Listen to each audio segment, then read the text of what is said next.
So there's 5 types of prevention.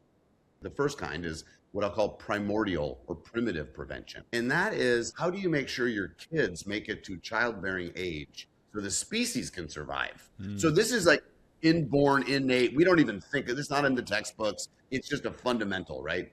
But primary prevention is seatbelts, vaccines, things that you can do that if you don't wear a seatbelt, like bad things can happen. So it's real prevention. Secondary prevention is you have high cholesterol and it's genetic. And if we don't prevent that from coming down or do something, you're going to have a heart attack. So secondary prevention is here's an intervention, a medical intervention to prevent the known thing. Tertiary prevention, and I've got a really interesting case of it right now, is you had the heart attack and now you've got to put in stents and go all in on lowering your lipids, right? So that's tertiary prevention. And as I was doing this research, I stumbled upon this guy, I can't remember his name, 2018, came up with quaternary prevention. What the hell is that? Yeah. Usually.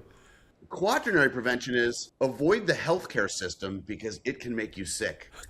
So when you think about that in the context of longevity, all these people are going, you know what? I'm avoiding the healthcare system because it'll make you sick, and it can. I tell people, you got to get out of the hospital as soon as possible once you get in because bad things can happen in there. But then you have all these people doing all this like off the menu injections, and they're going to wind right up in the hospital. And I've got 1,000 stories to tell on that score. But so I think that primary care really is prevention, and you really have to understand that, your biology, Paul, is just a bag of numbers. I can measure this, I can measure that. You're just a bag of numbers, right?